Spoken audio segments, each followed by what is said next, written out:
وعلى آله وصحبه أجمعين. سبحانك لا علم لنا إلا ما علمتنا إنك أنت العليم الحكيم. رب اشرح لي صدري ويسر لي أمري واحلل عقدة من لساني يفقهوا قولي.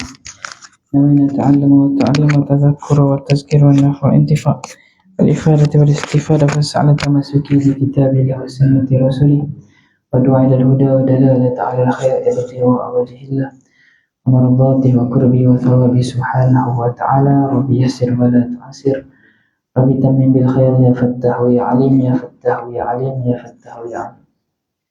Assalamualaikum warahmatullahi ta'ala wabarakatuh. Pagi-pagi Sabtu pula dia mengantuk. Dia datang mengantuk. Yang pertamanya, alhamdulillah, syukur pada Allah Subhanahu wa taala pada pagi ini dapat kita bersama-sama menunaikan solat fardu subuh berjemaah, kemudian dapat kita duduk dalam majlis ilmu, salah satu daripada majlis yang dipayung oleh malaikat-malaikat dan salah satu daripada taman-taman syurga di muka bumi Allah Subhanahu wa taala. Yang berbahagia tuan pengurusi surau At-Taqwa, ahli jawatan kuasa surau, ibu-ibu, ayah-ayah, hadirin hadirat dirahmati Allah Subhanahu wa taala. Sebelum itu saya perkenalkan diri saya. Saya Muhammad Afan bin Nur Azmi, salah seorang daripada penceramah ataupun seorang tenaga pengajar ataupun kita panggil sebagai pentauliah, seorang yang mempunyai tauliah mengajar di negeri Selangor.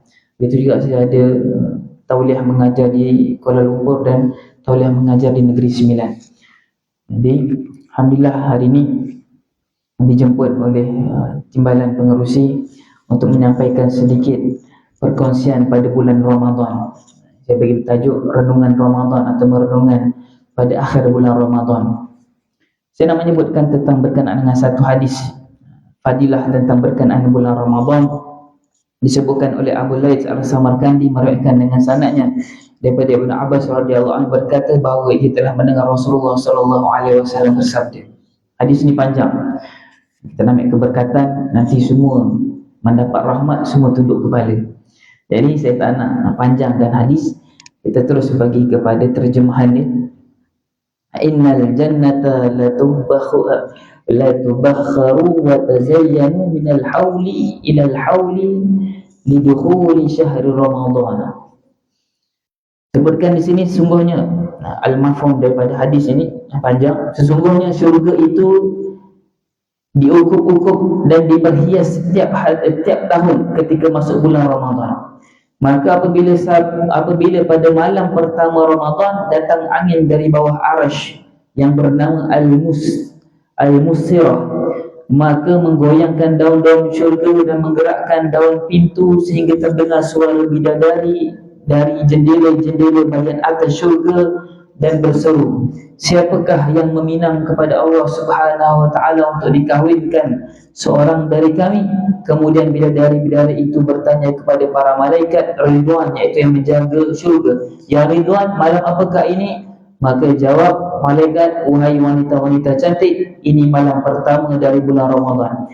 Kemudian Allah Subhanahu wa taala berfirman, ya Ridwan, bukalah pintu-pintu syurga untuk orang yang puasa dari umat Muhammad sallallahu alaihi wasallam, dan menyuruh malaikat Malik, ya Malik. Siapa Malik ni? Malik penjaga apa? Penjaga neraka. Ya Malik, tutuplah pintu-pintu neraka jahim dari orang-orang yang puasa dari umat Muhammad sallallahu alaihi wasallam, dan berfirman, ya Jibril, turunlah ke bumi dan ikatlah syaitan-syaitan yang jahat dan rantai mereka, kemudian buanglah mereka dalam laut supaya tidak mengganggu ataupun merosak puasa umat Muhammad sallallahu alaihi wasallam. Dan pada tiap Ramadan, tiap malam Ramadan, dia berbeza. Setiap malam bulan Ramadan dengan malam yang bukan Ramadan, dia ada perbezaan dia. Banyak sangat perbezaan dari segi amalannya, dari segi gandaannya, dari segi ibadahnya, dari segi amalan sunatnya, dari segi ganjaran pahalanya, semua ada beza. Begitu juga disebutkan dalam hadis ni, maka pada tiap malam Ramadan Allah berseru 3 kali, siapakah yang minta akan aku, sebutkan Allah berseru 3 kali. Allah sebut apa? Siapakah yang meminta, siapa yang minta akan aku beri permintaannya? Siapa yang minta, Allah akan beri permintaan dia. Iaitu Allah panggil, siapa yang nak meminta pada aku pada malam Ramadan, mintalah, aku akan memberi. Kemudian siapa yang taubat, malam ni siapa yang taubat, malam ni ada qiyamul lail. Sini ada qiyamul lail. Ada qiyamul lail tadi. Malam esok, buat malam ganjil je. Dia boleh perdana buat malam yang dia pergi masjid lah. Oh, pergi masjid, buka masjid. Masjid ni tak nak buat qiyamul lail. Boleh je, tak masalah. Mengamalkan masjid. Sebab dia lain kan. Kalau surau dekat Selangor dia ada lain sikit. Tahu kan? KJK tahu kan? Surau dekat Selangor dia lain sikit pengiktirafan dia. Tak sama macam masjid. Dekat negeri lain-lain. Baik, kembali pada tadi. Maka siapa yang bertaubat padaku, Allah kata apa? Dan aku terima taubatnya. Ini setiap pada malam Ramadan. Siapa yang minta ampun, malam tadi siapa yang qiyamul lail dekat rumah ke, ataupun tadi datang masjid awal sebelum azan datang, buat 2 rakaat qiyamul lail juga tu. Walaupun 2 rakaat sebelum azan, qiyamul lail juga. Meminta ampun pada Allah Subhanahu wa taala. Maka Allah Subhanahu wa taala kata, maka aku akan ampunkan. Kemudian diserukan, siapa yang akan menabung pada yang kaya yang tidak pernah tidak punya dan selalu menepati yang tidak zalim, dan pada tiap hari bulan Ramadan Allah memerdekakan sejuta ahli neraka, semuanya layak disiksa. Itu antara orang golongan-golongan yang Allah berikan kelebihan. Allah kata apa? Siapa yang dia layak untuk disiksa pada hari akhirat nanti, maksudnya banyak dosa. Layak disiksa ni maksudnya banyak dosa, layak dia dimasuk api neraka. Tapi Allah kata apa? Maka pada bulan Ramadan Allah memerdekakan sejuta ahli neraka yang layak disiksa. Moga Allah SWT kurniakan kita dari golongan orang yang diselamatkan oleh Allah SWT. Dan pada hari atau malam Jumaat, pada tiap jam dimerdekakan sejuta orang dari api neraka. Dan pada akhir Ramadan Allah memerdekakan pada hari itu, iaitu pada akhir Ramadan 29-30 tu, sebanyak orang yang dimerdekakan dari pertama hari hingga akhir Ramadan. Bayangkan satu hari 1 juta. Dia sebutnya satu hari apa? 1 juta. Kalau 30 hari 30 juta. Pada malam terakhir Allah memerdekakan 30 juta lagi. Sebanyak mana daripada hari pertama sampai hari yang terakhir. Dan pada malam Lailatul Qadar Allah menyuruh malaikat Jibril dengan rombongan malaikat turun ke bumi dengan membawa panji hijau yang diletakkan di atas Kaabah, dan ia mempunyai 600 sayap. Di antara 2 sayap yang tidak dihampar kecuali pada malam Lailatul Qadar, maka dihamparkan sehingga melipati hujung timur dan hujung barat. Lalu malaikat Jibril mengutuskan malaikat pergi kepada umat Muhammad untuk memberi salam pada setiap orang yang sedang berdiri atau duduk, sembahyang atau berzikir, dan menjabat tangan dengan mereka serta mengaminkan doa mereka sehingga terbit fajar. Ini antara gambaran yang berlaku pada malam Lailatul Qadar. Bila malam Lailatul Qadar? Semua orang tak tahu. Begitu juga macam mana kita nak dapatkan malam Lailatul Qadar? Banyak hadis, banyak pendapat, banyak kajian. Ada yang kata malam 21, malam 23, malam 25, malam 27, malam 29. Bahkan ada yang kata pendapat daripada awal Ramadan, pada hari pertama Ramadan pun boleh berlaku qiyamul lail, boleh berlaku Lailatul Qadar. Maka kejarlah malam Lailatul Qadar, carilah. Yang paling selamat adalah kita beribadah ataupun berqiyamul lail pada setiap hari. 10 malam terakhir ni setiap hari kita qiyamul lail. 10, 11, 12, 10, 21, 22, 23, 24 sampai 30. Maka 100% confirm kita akan tergolong dalam golongan orang yang mendapat Lailatul Qadar. Itu cara yang paling senang. Cara yang paling senang. Ataupun ustaz malas sikitlah, ustaz jauhlah surau, jauhlah masjid. Cara kedua macam mana? Carilah malam-malam ganjil. Ini 50-50. Mungkin berlaku pada malam ganjil, mungkin tak berlaku pada malam ganjil. Jadi malam 21 jangan tinggalkan qiyamul lail. Malam 23, malam 25, malam 27. Kita ada lagi berapa malam ni? Malam 25, 27, 29. Jangan tinggal. Semoga kita mendapat malam Lailatul Qadar. Jadi cuba pada malam Lailatul Qadar. Dan cara yang paling selamat juga, ni dah malam dah. Malam ganjil susah, nak qiyamul lail susah. Ustaz, saya memang bangun azan subuh terus. Memang malam Pukul 11 tidur lah. Tak dapat. Cara yang paling lemah sekali, paling kurang kita nak dapatkan malam Lailatul Qadar di berapa malam kita ni, maka cubalah untuk solat isyak berjemaah di masjid dan solat subuh di masjid. Itu paling kurang. Paling kurang ataupun dekat surau sama. Masjid ataupun surau tempat diazankan. Itu paling kurang. Kerana apa? Mengikut hadis, mafhum daripada hadis, siapa yang solat isyak berjemaah seakan-akan dia apa? Siapa tahu?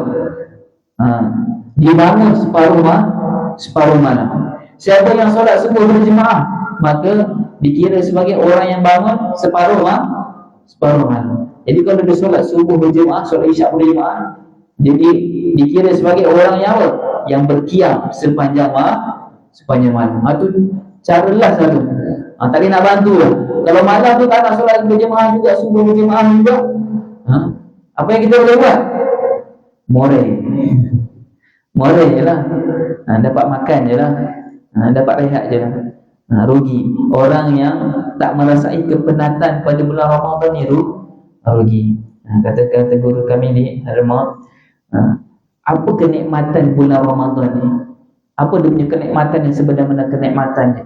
Ataupun di antara kenikmatan yang kita nak dapat pada bulan Ramadan adalah dia punya kepenatan.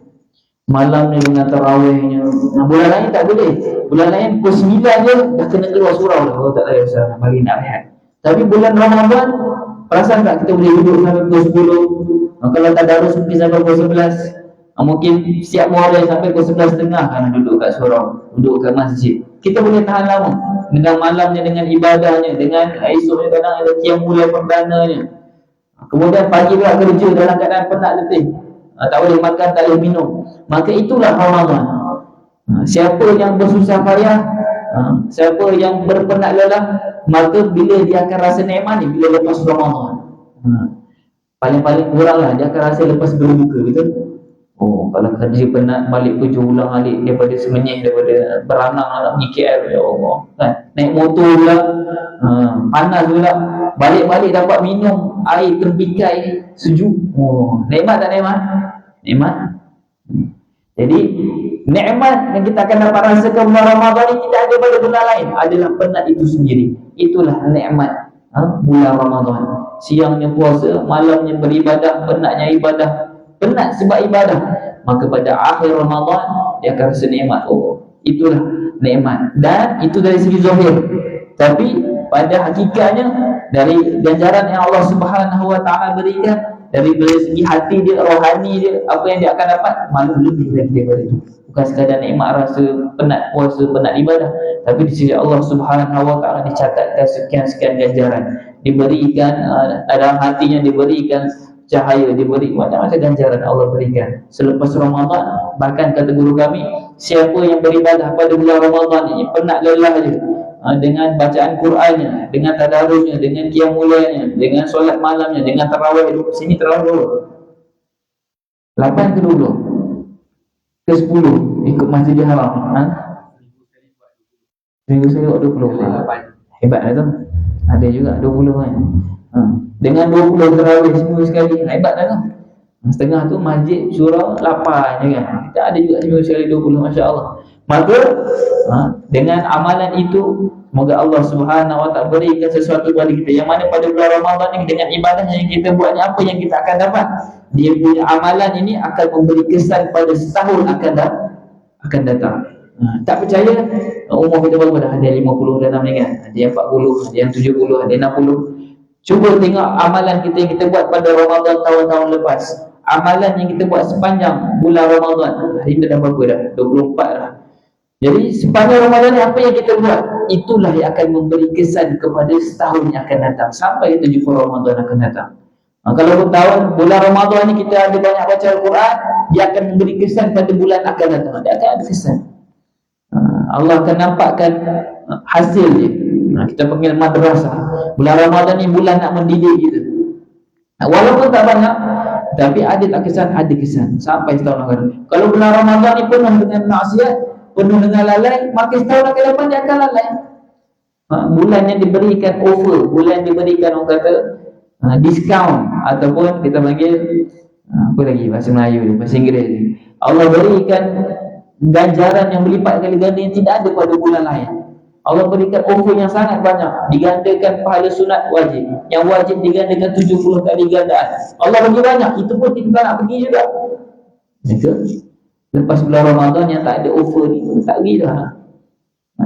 Maksudnya apa? Kalau kita bandingkan dengan dunia lah kan, kalau kita beli beras, hari ni buat offer, beras harga 15 kilo RM2. Agak-agak ramai orang beli lah. Ramai yang beli, usap kena beli. Telur sebiji 10 sen. Ramai orang tu, murah ni murah. Sebab apa? Ada dapat diskaun, promotion. Tapi kalau orang bagi diskaun, hari ni beras 15 kilo satu kampet RM2. Tak payah. Apatah lagi kalau RM15, lagi dia tak nak bagi. Yang RM2 murah ni pun dia tak nak beli, apatah lagi RM15. Lagi lah RM5, tak nak beli dah kan. Lebih-lebih jauh lagi. Itu ibarat dia. Bulan Ramadan Allah turunkan rahmat, Allah berikan keampunan yang sangat banyak, Allah berikan ganjaran yang sangat banyak. Tapi kita tak nak kutip, kita tak nak ambil. Adakah logik kita akan ambil pada bulan Syawal ni? Tak ada lah. Tengah hari bantai lah minum ais. Tak puasa dah sunat, tak solat dah dekat masjid, tak solat dah dekat surau. Maka ambillah peluang pada bulan Ramadan yang berbaki ni, kita tambahkan amalan kita. Yang mana ada lagi 6-7 hari ni, 6-7 hari ni kita jangan sia-siakan. Kita penuhkan dengan amalan yang akan memberi kesan kita sepanjang tahun ni. Maka dia baki 5-6 hari ni, maka berjuanglah, berlumba-lumbalah, dapatkanlah pengakhiran kita pada Ramadan ni. Kita nak dapatkan hasil yang untuk setahun. Bayangkan 6 hari ni kita bertukar rumus, yang mana hasil dia setahun akan datang. Mudah-mudahan Allah berikan kita taufik berdapat beribadah, dapat menggandakan ibadah. Disebutkan dalam hadis baginda Rasulullah SAW, pada awal Ramadan 10 yang terawal, baginda orang yang paling banyak bersedekah. Baginda banyaklah sedekah, bulan lain pun baginda bersedekah, baginda banyak membantu. Tetapi pada bulan Ramadan digandakan lagi. 20 pertama Ramadan baginda menggandakan lagi. Pada 10 akhir Ramadan baginda menggandakan lagi. Apa ibadahnya, sedekahnya, perjuangannya dari segi qiyamulnya, bacaan Quran digandakan lagi. Sebab apa? Sebab tahu 10 malam terakhir tak sama macam 20 awal Ramadan. Jadi sebab tu kadang-kadang ada sebagian orang kata apa? 10 Ramadan, bukan 10 Ramadan, sebelum Ramadan tak nampak dah. Hari pertama Ramadan penuh surau penuh kan. Hari pertama semua surau sama, semua masjid sama, penuh betul-betul lah. Itu semua keadaan, semua surau, semua satu Malaysia sama lah. Mana-mana masjid pun sama. Hari pertama penuh, seminggu pertama penuh. 10 terakhir dia jadi slow je, dia jadi tenang-tenang je kan. Dan setengahnya mengatakan apa? Bulan Ramadan ni lah baru nampak dekat surau tarawih. Baru nampak kat surau, baru nampak tadarus, baru nampak anak sembahyang kat masjid, baru nampak subuh berjemaah. Tak salah. Sebab itulah bulan Ramadan Allah turunkan rahmat pada hari pertama tu, penuh rahmat. Sebab itulah rahmat yang Allah nak berikan kepada umat Muhammad ni. Semua merasai kerahmatan yang Allah berikan, kasih sayang Allah tu, semua orang rasa. Tapi siapa yang kekal tu? Siapa yang kekal tu? Siapa yang masih berjuang sampai ke akhir ni? Hari pertama kerja, semangat lah kan. Masuk dapat jawatan baru ke, naik pangkat, hari pertama semangat. Cukup setahun, dia lemah semangat. Cukup 10 tahun kerja sama, start hari ni kerja. Hari ni kerja ni, kerja. Semangat pun tak ada lah. Kerja buat sekadar buat untuk dapat gaji. Begitulah pada akhir Ramadan. Tapi siapa yang bersungguh-sungguh daripada hari pertama mendapat rahmat sampai pada akhir Ramadan ni, siapa yang bersungguh-sungguh? Kita lah yang nak mendapatkan kerahmatan, kemudian itu keminanah, kemudian maghfirah daripada Allah Subhanahu wa taala. Jadi moga-moga Allah SWT berikan kita taufik untuk beribadah. Lagi ada beberapa baki hari lagi pada bulan Ramadan. Sambung hadis yang lain, hadis tadi sampai mana tadi? Malaikat Jibril tadi, pada malam Lailatul Qadar tadi, menghamparkan sayap-sayapnya, malaikat semua turun berjumpa dengan umat orang yang beribadah pada Allah Subhanahu wa taala. Yang mana pada malam inilah satu Malaysia ataupun kita panggil kawasan yang sewaktu dengannya, Malaysia ke Indonesia, Thailand, yang mana pada malam itu, pada malam tadi, contoh malam tadi daripada pukul 10 sampailah pukul azan tadi 6 lebih, maka yang siapa yang berkiam mulai satu Malaysia mendapat keberkatan yang sama. Waktu itulah para wali kasih Allah beribadah. Waktu itulah orang yang dekat dengan Allah beribadah. Waktu itulah orang yang soleh beribadah. Waktu itulah apa lagi? Para guru kita beribadah. Waktu yang sama. Maka kita pun tergolong dalam golongan yang doa bersama-sama naik bersama dengan para wali. Doa kita, ya Allah ampunkanlah aku, Allah ampunkanlah dosa ya Allah. Maka doa kita naik sama dengan doa-doa yang orang yang dekat dengan Allah Subhanahu wa taala. Waktu itu juga lah orang yang dekat dengan Allah Subhanahu berdoa, kita bersama berdoa, maka doa kita naik bersama-sama dengan orang yang dekat dengan Allah Subhanahu wa taala. Sama keberkatan ni. Mendapat keberkatan ni. Maka jangan lepaskan peluang pada 10 malam terakhir. Kemudian apabila terbit fajar, maka Jibril berseru, hai para malaikat, segera kembalilah naik ke atas lah. Lalu malaikat bertanya, bagaimana mengenai hajat kaum mukminin dari umat Muhammad sallallahu alaihi wasallam? Jawab Jibril, Allah melihat mereka dengan pandangan rahmat lalu memaafkan mereka kecuali 4 macam. Dah disebut kecuali 4 golongan. Tadi Allah turunkan rahmat, Allah berikan kampunan, Allah terima taubat dia, Allah angkat doanya, Allah kabulkan doa dia. Tetapi dengan syarat. Dengan apa? Dengan syarat. Berapa syarat? Ada 4 syarat. Kecuali yang pertama, orang yang mabuk. Tak kisahlah mabuk ketum ya, atau apa ke. Orang yang mabuk, yang melalaikan. Orang yang minum arak. Yang kedua, penderhaka terhadap kedua ibu ayahnya. Sini siapa ada lagi ada mak ayah dia?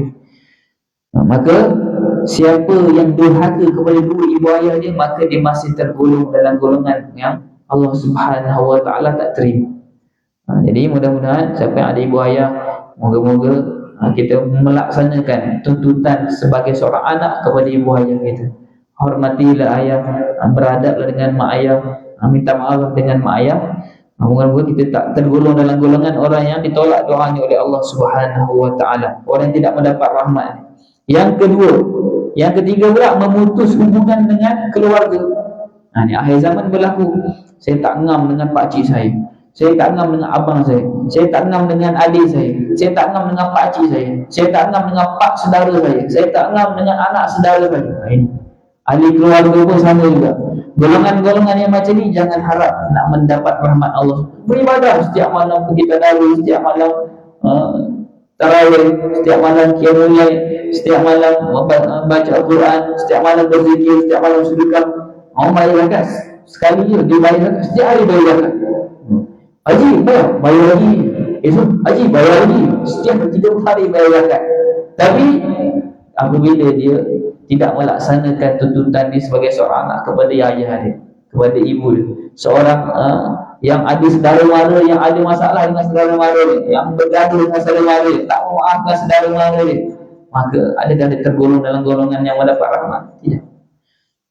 Dan yang keempat, orang yang memboikot, tidak bicara dengan saudaranya lebih daripada 3 hari.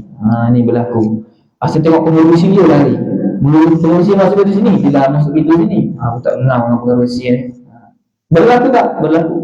Aku tak ngam dengan bendahari ni, sepatutnya aku bendahari, rebut jawatan dalam masjid. Berlaku. Aku tak ngam dengan nazir kalau masih masjid. Saya imam 2 masjid Al-Ikhwaniyah Syarakat. Imam 1, ini contoh tapi masjid saya Hamiyah tak apa. Imam 2 lah, saya imam 2, tak ngam dengan nazir. Ada satu jawatan, satu masjid di bawah tanggungjawab yang sama, di bawah pengurusan yang sama, tapi Tuan Nazir asyik-asyik geram ni Tuan Nazir ni, ada dia tak kena. Sebab ada masalah dalaman. Jadi golongan-golongan yang macam ni semua tidak mendapat daripada golongan yang mendapat rahmat Allah Subhanahu wa taala. Jadi janganlah kita bermasam muka. Pada akhir zaman, kalau kita tengok di luar negara pun, dalam negara kita dimomok-momokkan dengan pelbagai isu perkauman. Sama ada sesama Islam, lebih teruk lagi sesama Islam lah, ataupun bukan sesama Islam. saling tuduh menuduh, lebih-lebih teruk sesama Islam. Yang geng A gaduh dengan geng B, geng B gaduh dengan geng C gaduh dengan geng A pula, saling menyalahi tanpa ada faedah. Kita pula bertengok, oh ni yang curi ni, oh ni yang bunuh ni, oh ni yang cerai ni, ni yang sini ada perempuan, terjemahan tak ada. Oh sini tak ada perempuan, tak ada jemaah. Semua perempuan tak semayang sini. Rawai ada. Oh macam tu. Lepas tu tengok mana kasi masuk lelaki, perempuan masuk ke mana, sebelah ni ke? Kalau perempuan dia tahulah geng perempuan ni geng macam mana. Lelaki dengan maksiatnya, dengan tengok pada berita sibuk dengan duit ni, orang ni kata ni oh tak boleh ni, dia ni memang macam ni. Kita pula sibuk. Ini duk share pula, ni jangan ikut orang ni, yang ni jangan ikut orang ni, dia ni bermasalah, yang ni yang betul, ini yang salah. Lepas tu ni pula taklah, yang ni yang betul, ni yang salah. Kita duk sibuk lah, padahal benda tu tak mementingkan sedikit pun pada kita. Jadi golongan-golongan yang macam ni, yang memecah belahkan di antara sesama Islam ni, maka dia tergolong dalam golongan yang tak mendapat rahmat Allah Subhanahu wa ta'ala. Di akhir zaman kita diuji dengan telefon ni. Telefon ni kata guru saya, dia seakan-akan dianggap seperti apa? Pisau. Seperti pisau. Kalau kita beli pisau buat sembilan lembu, okey, tajam. Okey, buat potong buah tembikai, sedap. Buat potong timun, buat rojak, buat potong sayur, buat potong ikan, bagus. Buat kita makan, buat kita kenyang. Membantu orang pergi potong pokok ke, pergi tebang rumput surau ke, bagus. Tapi kalau kita bunuh tadi, pergi cocok orang pula, ustaz saya nak cocok orang je lah, saya nak bunuh orang lah, maka dengan sekelip mata, pisau yang mendatangkan manfaat tadi, dia bertukar menjadi apa? Dia bertukar menjadi mudarat. Maka hati-hatilah dengan telefon masing-masing, sebab kita tak nak tergolong dalam golongan orang yang tidak mendapat rahmat Allah Subhanahu wa ta'ala. Tak nak. Dan apabila tiba malam Aidilfitri, itu bernama malam pembagian hadiah.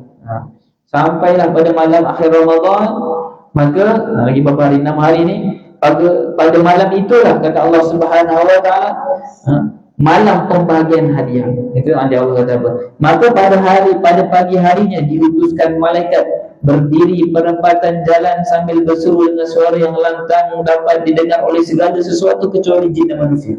Jin dengan manusia tak dengar. Selain daripada itu dengar, malaikat itu panggil apa? Hai umat Muhammad, kata malaikat, keluarlah kamu kepada Tuhan yang maha pemurah, memberi yang besar dan mengampunkan dosa-dosa besar. Maka bila mereka telah keluar ke musalla, pergi ke masjid, maka Allah berfirman kepada malaikat, hai malaikatku, apakah upah buruh bila telah selesai kerja? Allah tanya malaikat, malaikat, kalau orang yang selesai siapkan kerja, siapkan tugasan, kontraktor siap buat rumah, apa yang dia akan dapat? Dia akan dapat upah. Maka malaikat pun berjawab, ya Tuhan, upahnya. Akan dapat upahnya lah.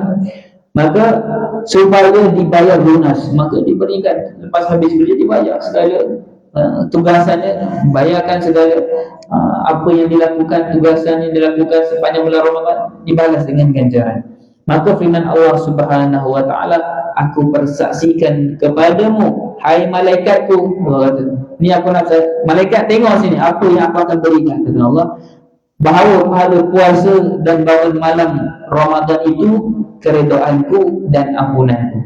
Apa yang dilakukan sepanjang Ramadan, mulai sepanjang Ramadan, puasa daripada bulan Ramadan, itulah keredaanku dan keampunanku. Kemudian Allah Subhanahu wa ta'ala berfirman, mintalah wahai hamba-Ku, maka demi kemuliaan dan kebesaranku tiadalah kamu minta urusan dunia atau agama, melainkan aku beri padamu. Kata Allah apa? Mintalah, sama ada kamu nak minta dunia atau kamu nak minta kebaikan akhirat, kamu mintalah, nescaya aku akan memberikan kepadamu. Allah berikan hajat kita, segala hajat kita Allah tunaikan sepanjang bulan Ramadan. Maka kejarlah ganjaran-ganjaran yang Allah Subhanahu wa ta'ala berikan. Kita ada berbaki lagi 6 hari. Dalam hadis lain sebutkan berkenaan dengan bulan Ramadan, puasa. Begitu juga lepas bulan Ramadan, ada tak puasa? Ada puasa. Ada 2 amalan yang dapat memberikan syafaat kepada siapa?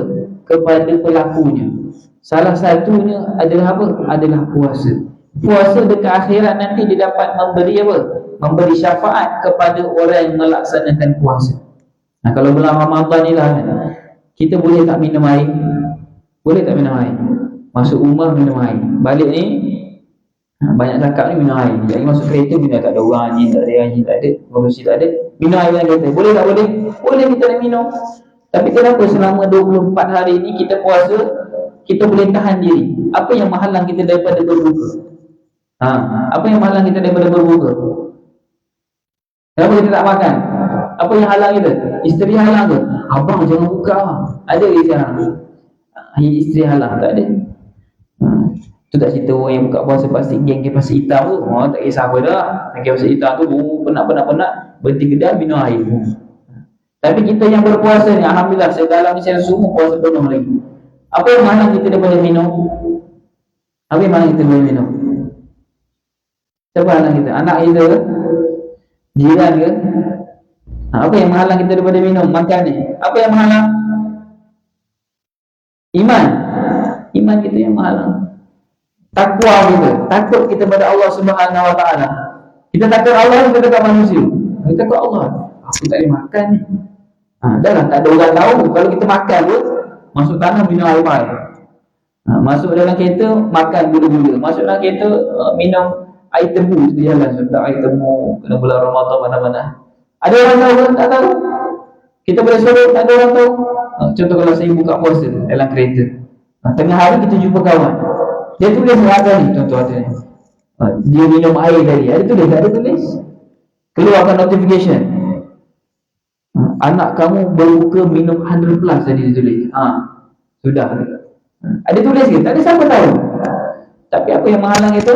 Takwa kita menghalang. Maka orang yang berpuasa ni dia beriman dengan Allah Subhanahu Wa Taala dengan sebenar-benar iman dia. Sebab tu sebutkan dalam Al-Quran, orang yang bersyahrul Ramadan kemudian ayat sekali la'allakum tattaqun, supaya kamu bertakwa, mendapat takwa kepada Allah Subhanahu Wa Taala. Itulah takwa. Kita nak dapatkan ketakwaan kita. Kalau solat, kita tahu orang ni kuat solat, buat solat sunat, datang surau, datang masjid, datang qiyamul lail, ni kuat semayang. Sebab kita nampak. Tetapi orang yang berpuasa, kita nampak ke dia berpuasa? Contoh lepas bulan Ramadan, dia puasa sunat. Kita tahu ke dia berpuasa? Kita tak tahu. Datang biasa di tengah hari datang, sedangkan dia berpuasa. Begitu juga bulan Ramadan, dia berpuasa. Sedangkan tak ada orang tahu dia batal puasa ke tak batal puasa. Tapi dia boleh tahan diri dia. Kalau dia minum pun tak ada orang tahu. Orang tahu puasa. Kan? Tak ada orang tahu. Tapi dia dapat berpuasa dengan penuhnya, dengan jayanya, dengan selamatnya. Maka itulah kita panggil takwa yang menghalang diri kita daripada berbuka. Itulah antara ibadah yang afdal, yang mana puasa nanti dekat akhirat nanti dia akan menjadi syafaat kepada kita. Kata, ya Allah, dengan orang inilah, contoh fulan dan fulan naik pengerusi lah, pengerusi inilah ya Allah yang berpuasa, kemudian yang menghalang dia daripada makan dan minum adalah puasa dia. Ibadah puasa ni yang menghalang dia makan dan minum. Sebabkan takwa dia, takut kepadamu ya Allah. Maka puasa ni akan memberi syafaat kepada si orang yang berpuasa ni. Maka golongan orang yang berpuasa ni bukan golongan yang biasa, golongan yang mendapat rahmat Allah Subhanahu Wa Taala, yang mana Allah sebutkan dalam hadis, ana ajzibi. Siapa yang balas ganjaran pahala ni? Allah sendiri yang balas. Tidak sama seperti ibadah lain. Ibadah lain ada ganjaran dia, tapi dalam bab puasa Allah sendiri akan memberi ganjaran. Malah bukan 70 kali ganjaran, malah tak ada had. Kata ulama, tiada had maksimum ganjaran yang berikan kepada orang yang berpuasa. La'allakum tattaqun. Dia moga Allah SWT berikan kita taufik dan hidayah untuk bersungguh-sungguh pada akhir bulan Ramadan ini. Ada beberapa lagi dalam hadis, maka Allah SWT berikan kita kekuatan, berikan kita peluang taufik untuk mendapatkan ganjaran malam Lailatul Qadar. InsyaAllah Allah golongkan kita daripada golongan orang yang beruntung pada akhir Ramadan. Kita mendapat kemaafan daripada Allah Subhanahu wa Ta'ala.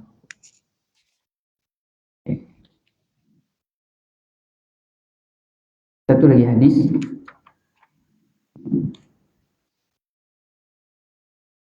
Semua boleh terus lagi ke? Boleh lagi Sebab geng-geng kita je, geng-geng lelaki ni. Kemudian saya nak kongsikan antara salah satu lagi selalu saya bagi kuliah subuh, selalu saya akan lajakkan sedikit sampai waktu syuruk. Ini keluar sini, tak keluar lah. Sampai pada waktu syuruk. Boleh? Saya nak dapatkan ganjaran bagi golongan orang yang solat berjemaah di masjid. Kemudian selepas dia semayang berjemaah subuh, solat di masjid, kemudian dia duduk di dalam masjid melaksanakan ketaatan, sama ada baca Quran ke, dia mengaji ke, ataupun dia dengar kuliah ke, sama. Solat subuh berjemaah, kemudian duduk dalam masjid, kemudian buat kebaikan. Bukan sembang hari ni kita nak makan apa, esok kita nak beli apa, nak beli baju kat mana, bukan sembang dunia, tapi duduk dalam keadaan macam ni, berzikir, baca Quran, dengar kuliah, ataupun sibukkan diri dengan kebaikan, sama juga. Kemudian bila duduk sampai bila? Kemudian dia duduk sampai waktu syuruk, sampai waktu dihalalkan bagi dia untuk solat 2 rakaat. Lepas syuruk kena tunggu 16 minit untuk dia solat 2 rakaat. Solat apa 2 rakaat? Sama ada solat sunat duha, ataupun solat sunat isyraq, ataupun solat sunat istikharah, tak ada masalah. Yang penting 2 rakaat. Kemudian Allah kata dalam hadis pada Rasulullah SAW, mafhum dia, siapa yang duduk solat berjemaah dekat masjid, kemudian duduk menunggu waktu isyraq, kemudian dalam keadaan melaksanakan ketaatan, kemudian solat 2 rakaat, maka Allah Subhanahu wa taala berikan dia apa? Siapa tahu ganjaran ni? Allah Subhanahu wa taala berikan dia ganjaran pahala haji dan umrah. Pahala haji dan umrah taman. Kata Allah Ta'ala, apa? Aku beri pahala haji dan umrah yang sempurna. Bukan sekali. Nak katakan betapa pahala itu dapat dengan 100%-nya. Pahala haji dan umrah sempurna dapat. Rasulullah ni sempurna. Jadi paling kurang pada bulan Ramadan ni, pahala yang kita buat ni digandakan tak? Sunat ni kita buat ni digandakan seperti yang wajib. Jadi kita buat solat haji dan umrah, dapat pahala haji umrah lah. Kemudian pahala tu digandakan seperti pahala yang wajib. Lebih lagi pada bulan Ramadan ni, maka boleh saya nak lajakkan sampai pada 16 minit selepas isyraq, lebih kurang 7.40. Baik. Kemudian hadis yang seterusnya.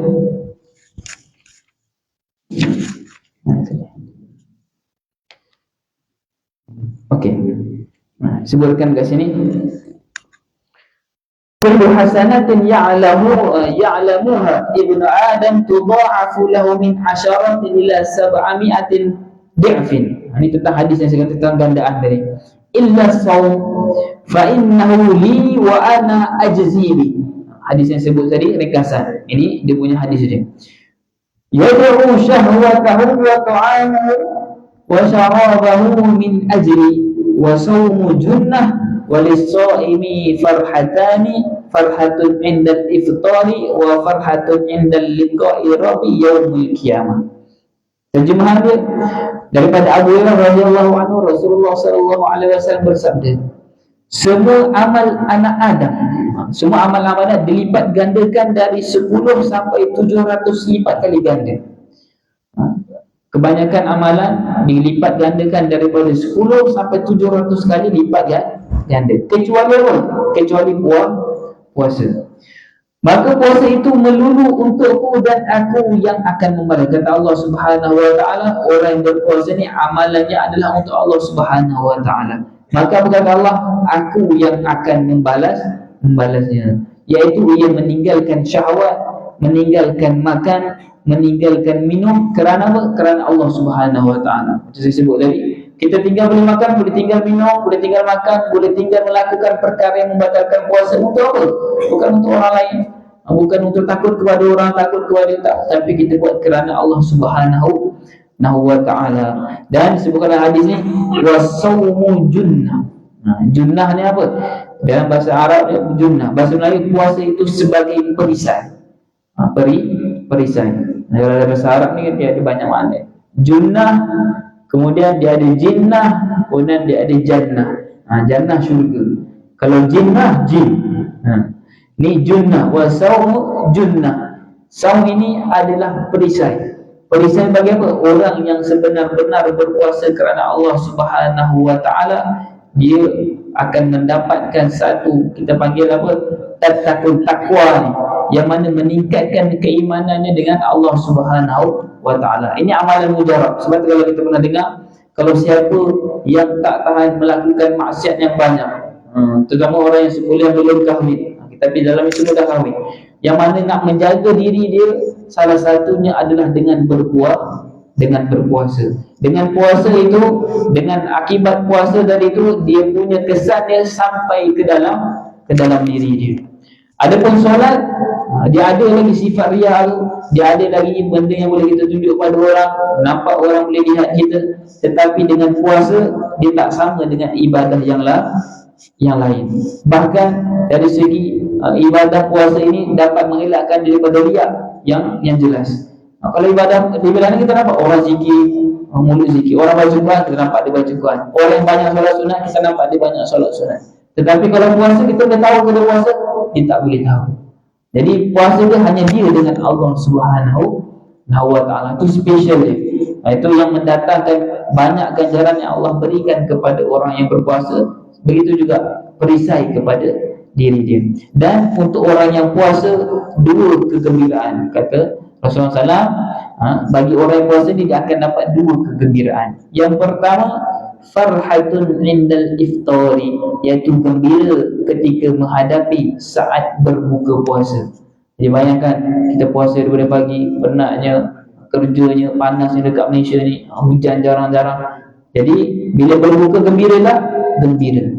Dan yang kedua, dan gembira kelak bila bertemu kepada Tuhan pada hari kiamat. Jadi Allah nak gambarkan bagi orang yang berpuasa ni dengan berbuka tadi. Bayangkan kita dah penat hari ni, puasa dari pagi sampai petang, kita dapat minum air sejuk, ya Allah, berbuka puasa. Gembira tak? Gembira. Itu di dunia. Tapi bayangkan orang yang berpuasa imanan wahtisaban, dengan sebenar-benar iman dia, dengan wahtisaban, dengan kesungguhannya, dengan sebetul-betulnya, maka apa yang dia akan dapat? Maka diberikan kegembiraan apabila dia bertemu dengan Allah Subhanahu wa taala. Allah berikan ganjaran balasan yang sangat besar kepada orang yang berpuasa. Dia tak sama dengan orang yang tak berpuasa. Orang yang tak berpuasa malah dihina oleh Allah Subhanahu wa taala, melanggar larangan Allah Subhanahu wa taala, bahkan di dunia lagi dia tidak akan rasa tenang. Tapi orang yang berpuasa imanan wahtisaban, di akhirat nanti dia akan bergembira seperti mana orang yang bergembira pada orang buka puasa. Sebab apa? Kalau orang tak buka puasa, yang tak puasa ni, dia buka puasa dia rasa feel ke? Tak ada feel lah. Tengah hari dia rasa hitam, kita tahu dia rasa hitam kan. Dia makan tengah hari, bila berbuka dia gembira ke macam itu. Tak sabar dia tunggu ni. Bila azan ni. Sini ada bilal azan setiap 5 tu kan. Dia tunggu bila ni Allahu Akbar, Allahu Akbar. Baru Allah tu dia semula. Tak ada dah bismillah. Allahu Akbar, Allah. Tak sempat habis ni. Allah je dia masuk dulu dah. Betapa gembira je. Tak sabar je nak minum air yang sejuk, yang manis. Begitulah kegembiraan yang apabila seorang hamba bertemu dengan Allah Subhanahu wa taala, tak sabar-sabar. Tapi bila orang yang tidak berpuasa dengan sebenar-benarnya, yang masih lagi tidak mendapat rahmat Allah Subhanahu wa taala pada akhir Ramadan ni, masih lagi lalai dengan dunianya, masih lagi jauh dengan Allah Subhanahu wa taala, adakah dia akan bergembira nanti ke akhirat? Tak akan bergembira seperti mana orang yang tidak berpuasa. Orang yang buka puasa dia pun, tadi aku dah minum dah, dia relax je. Azan, bismillahirrahmanirrahim, Allahumma barik dan Allahumma lakasumna bika amanna. Yang lain semua bok kan. Tuan pengerusi, tuan naik timbalan tu, ya. Tapi orang yang tak berpuasa, relax, bismillahirrahmanirrahim, baca doa dulu, Allahumma lakasumna, baru nak minum. Sebab dia tak rasa dah nikmat seperti mana orang yang berpuasa. Dalam gambaran berpuasa ini, orang yang berpuasa salah satunya adalah golongan yang mana dinaungi oleh Allah Subhanahu wa taala ke akhirat nanti. Orang yang berpuasa inilah golongan yang diberikan special, tidak sama seperti ibadah lain, dimasukkan syurga yang dinamakan sebagai Ar-Rayyan. Syurga Ar-Rayyan ni khas untuk orang yang berpuasa. Ibadah lain tak ada, tapi bagi orang yang berpuasa, dia ada naungan khas. Dia ada VIP room. Dia ada VIP room. golongan orang yang sering berpuasa, begitu juga puasa sunat. Siapa yang banyakkan puasa sunat pada selain pada bulan Ramadan, dia akan dapat satu special dia lagi dekat akhirat, iaitu VIP room. Tadi dah cerita dah macam-macam nikmat yang Allah berikan pada orang yang berpuasa. Dan yang terakhir adalah didapat syurga Ar-Rayyan. Syurga ini orang yang tidak berpuasa ataupun orang yang tidak melakukan puasa sunat, yang tidak berpuasa bulan Ramadan, dia tidak akan dapat masuk. Khas bagi orang yang ada berpuasa pada bulan Ramadan atau orang yang berpuasa sunat, yang banyak puasa sunat, dia dapat masuk pada VIP room, iaitu syurga Ar-Rayyan. Syurga khas yang Allah SWT berikan ganjaran kepada orang yang berpuasa. Ada soalan? Ada soalan lain?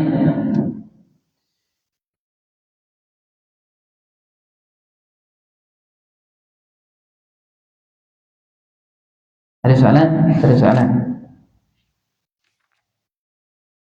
Bagi hadis kita baca.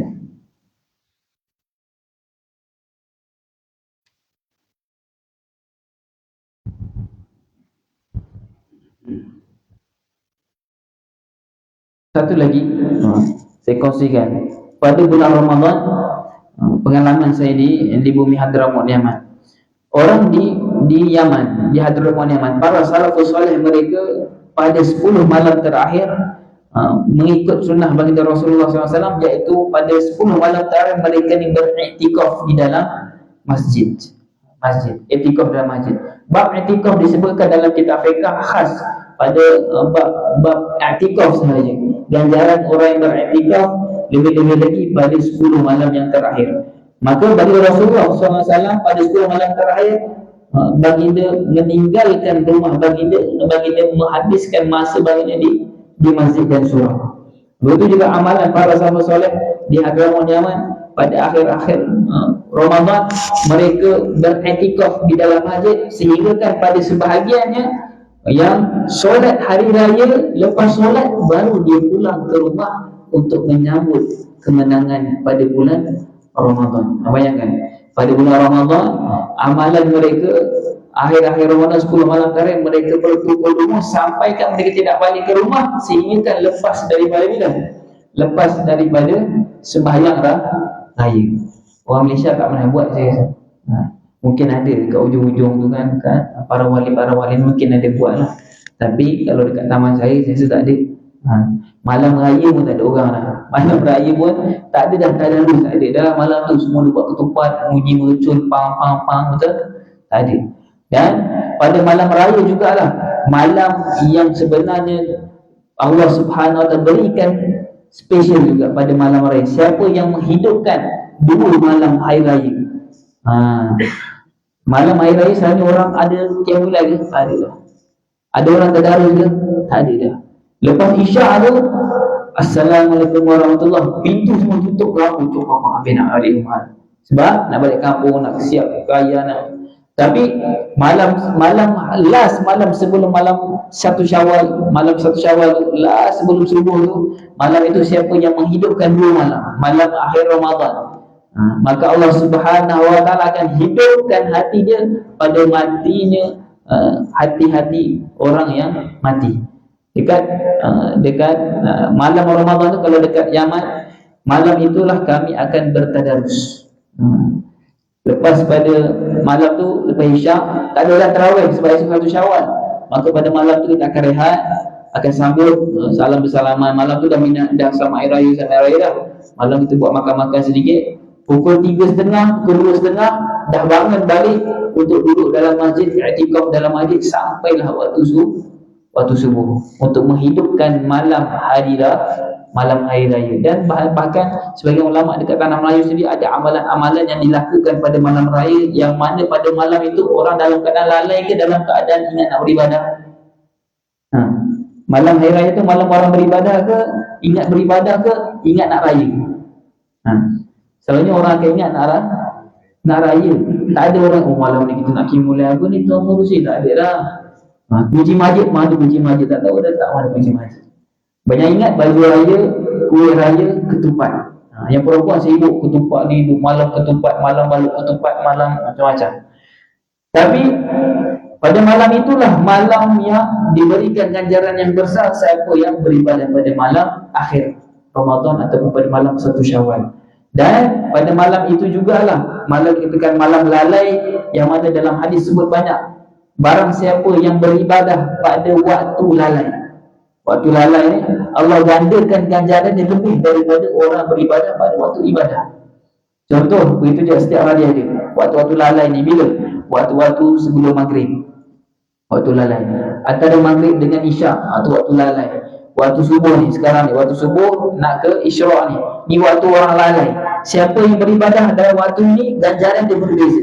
Banyak hadis meriwayatkan, waktu lepas daripada subuh sampai ni, ganjaran dia berbeza. Nampak tak ganjaran tadi saya kongsikan? Haji dan umrah. Sebab apa ganjaran dia besar? Sebab waktu ni waktu orang lalai. Berapa orang tidur kat rumah? Berapa orang yang mungkin tak bangun lagi? Berapa orang yang mungkin lepas solat tidur terus, tak ada zikir, tak ada apa. Bayangkan. Maka waktu ini digandakan ganjaran. Begitu juga sebelum maghrib. Dan 10 minit sebelum maghrib. Ada ke orang dekat surau masjid? Ada ke? Pergilah orang satu Malaysia. 10 minit sebelum azan. Tengok ada orang masjid. Ada. Tok Bilal. Tunggu buka pintu, buka jam, buka aircon ada. Siapa Tok Bilal? Tok Imam pun tak datang lagi. Waktu-waktu ni yang ganjaran dia besar. InsyaAllah Allah gandakan. Jadi pada malam hari raya inilah waktu orang lalai. Yang mana siapa yang mengingati Allah Subhanahu Wa Taala, ada amalan tertentu, dari baca la ilaha illallah, ada baca banyak amalan waktu ni yang boleh kita buat. Maka digandakan ganjarannya, diberikan special, diberikan gandaan yang tak sama pada waktu ibadah. Waktu ibadah ni contoh waktu semayang. Waktu ibadah, waktu tenang-tenang, kosong, tak ada apalah, nak beribadah, dapat pahala ibadah. Tapi tak sama dengan waktu lalai ni. Waktu orang terleka, waktu orang semua lalai dengan dunia. Waktu tu kita dapat ibadah, maka ganjaran dia berbeza. Dan begitu juga amalan kami di Hadramaut Yaman. Saya cerita sikit jadual saya time saya belajar dulu. Daripada malam sampai ke malam hari. Lepas berbuka, mungkin baru-baru ni mungkin ada tengok yang viral semayang 100 rakaat. Ada nampak ke? Ada keluar ke? Ada siapa jumpa kat mana-mana ke? Kat Facebook tak ada. Solat tarawih 100 rakaat ada? Oh, tak sampai. Ada tengok aja viral? Tak ada, tak tengok kan anak muda dapat viral dekat TikTok, dekat Instagram, dekat TV. Ada juga berita-berita keluar dekat M-Star ke apa, ada keluar. Dekat Zayan pun keluar, kat Zayan. Tahu Zayan? Radio tu. Dekat Zayan pun ada keluar juga. Yang mana antara amalan dekat Bumi Tarim, masjid-masjid dia macam ni lah, ada surau kan. So ada masjid, ada banyak sini dekat-dekat je kan. Kalau naik motor semua 15 minit sampai masjid ni, 15 minit sampai masjid ni, betul. Kawasan ni pun ada banyak surau, banyak masjid. Maka mereka ni kat sana, daerah tu kecil je, tapi lebih kurang ada 300 lebih masjid.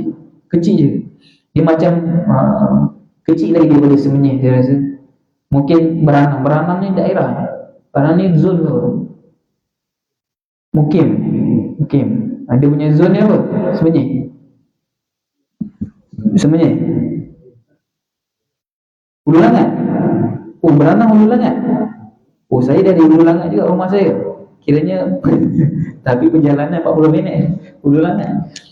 Dia negeri, tapi negeri dia ada 300 lebih masjid, banyak. Maka pada malam Ramadan ni, contoh masjid pertama dia solat pukul isyak macam biasa, isyak, lepas tu tarawih.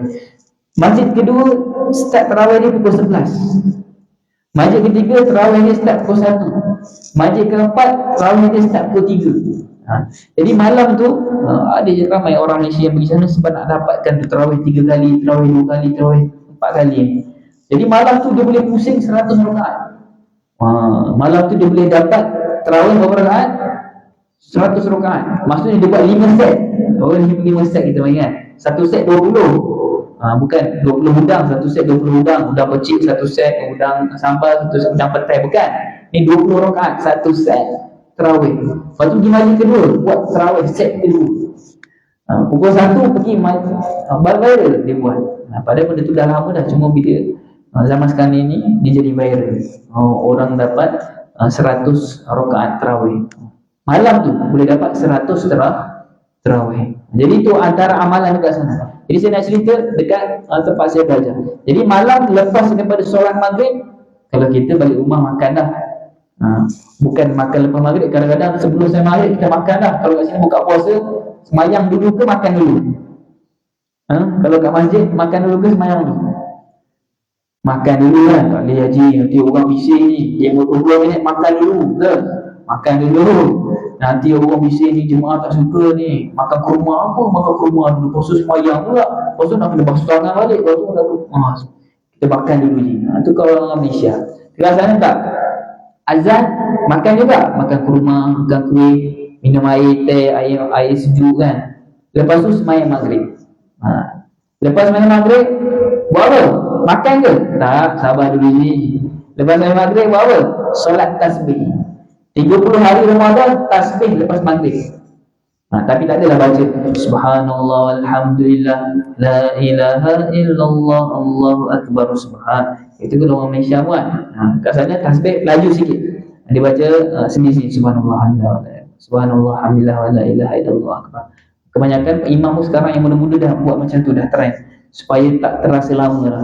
Lepas tu Subhanallah Allahu akbar, kadang sampai dah baca tu sekali.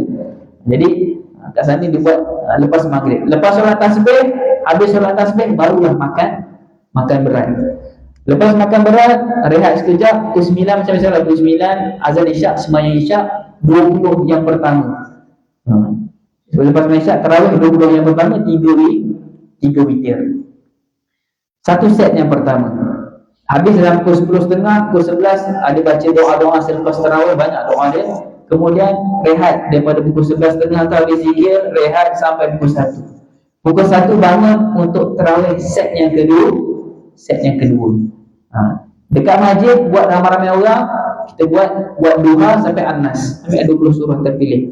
Al-Bayyinah dengan Iqra tak baca, so kita cari yang pendek-pendek je. Malam kedua habiskan 1 juz. Guru saya yang imamkan, guru saya imamkan 1 juz. Dengan apa? 8 witir. Sebab apa 8? Sebab apa 8? Sebab apa 8? Yang kena ingat ni. Afdal witir berapa? Afdal witir setiap malam. Dalam hadis, kalau geng-geng yang satu lagi tu dia suka bahaskan mana datangnya tarawih 8 rakaat daripada hadis Sayyidina Aisyah. Yang mana disebutkan mana Rasulullah tidak pernah meninggalkan pada setiap malam 11 rakaat pada Ramadan dan pada bukan bulan Ramadan. Hadis tu. Nabi tak pernah tinggal 11 rakaat pada bulan Ramadan dan bukan bulan Ramadan. Maksudnya apa? Solat witir. Nabi tak pernah tinggal 11 rakaat. Jadi pada tarawih yang pertama 3 malam tu buat 20 rakaat tarawih campur dengan 8 witir. Itu yang kedua. Kemudian zikir-zikir sampai sahur. Bangun sahur, subuh, jadi dengan subuh lah. Lepas subuh kelas tafsir sampai pukul 7.30. Kemudian tunggu macam kita kan, tunggu sekarang dah masuk waktu kan. Tunggu isyraq 2 rakaat, kemudian rehat. Lebih kurang 10, 11.30 macam tu bangun. Hari yang macam biasa, kelas sampai zuhur, kemudian lepas zuhur ada kelas sedikit. Kemudian tunggu asar, rehat dalam setengah jam tapi tak masuk bilik, rehat, duduk dalam masjid, tenang-tenang, relax. Kemudian lepas asar, kelas sampai sejam setengah. Kalau ini 5 sampai pukul 6.30 kelas. Bacaan kitab, bacaan kisah para salaf soleh, bacaan hadis, bacaan macam-macam bacaan kitab, baca lepas asar. Sampai 6.30. Sampai 6.30 siap-siap untuk maghrib, pukul 7 masuk balik surah untuk zikir. Masuk maghrib, ulang sekali. Macam tu.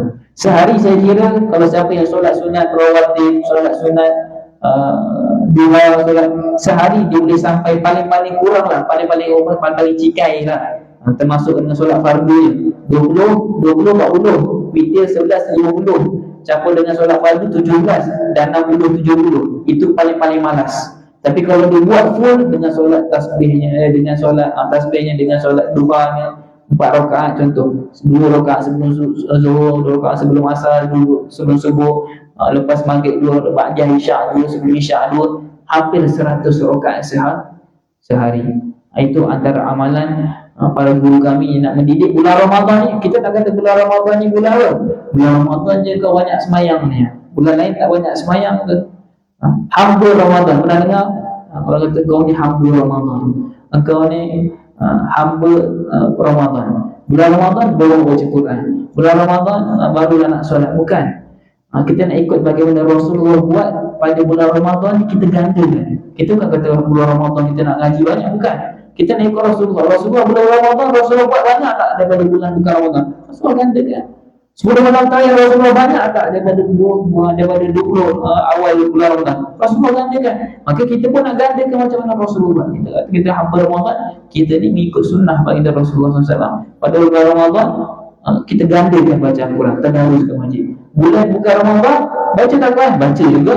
Mungkin baca kat rumah, mungkin baca dengan isteri, mungkin baca dengan anak, baca juga. Tapi bulan Ramadan kita nak gandakan. Rasulullah kata apa? Pada Ramadan gandakan. Kita tak ikut sunnah baginda Rasulullah SAW. Kita ni hamba Ramadan tak? Kita hamba Allah SWT. Tapi kita dapatkan pada sunnah Rasulullah beribadah pada bulan Ramadan tak sama dengan bulan bukan Ramadan. Kita ikut sunnah yang mana menggandakan ibadah pada bukan bulan Ramadan. Wallahu a'lam. Terusnya daripada saya. Mohon maaf atas kekurangan yang baik pada Allah SWT. Segala kekurangan, kemaafan, saya minta mohon maaf. Bismillahirrahmanirrahim. Allahumma salli wa sallim ala sayyidina Muhammadin wa ala alihi wa sahbihi. Allahumma sabbih fi qalbina fadini hajatina fina. Allahumma fakina fi din wa alimna ta'wil. Wa sallallahu ala sayyidina Muhammadin wa ala alihi wa sahbihi. Allahumma nas'aluka ridhaka wal jannah wa na'udzubika min sakhatika wan nar. Allahumma innaka 'afuwun karim tuhibbul 'afwa fa'fu 'anna an walidina wa jami'il muslimin wal muslimat bi rahmatika ya arhamar rahimin. Allahumma barik lana fi syahrina hadha syahr Ramadan wa inna ala siyamihi wa qiyamihi wa qiraatil Qur'an. Wa sallallahu ala sayyidina Muhammadin wa ala alihi wa sahbihi. Alhamdulillahi rabbil alamin. Subhanakallahumma wa bihamdika asyhadu an la ilaha illa anta astaghfiruka wa atubu ilaik. Bismillahirrahmanirrahim. Wal 'asri innal insana lafi khusr illa alladhina amanu wa 'amilus solihati wa tawasaw bis sabri wa tawasaw bil haqqi wa tawasaw bis sabr.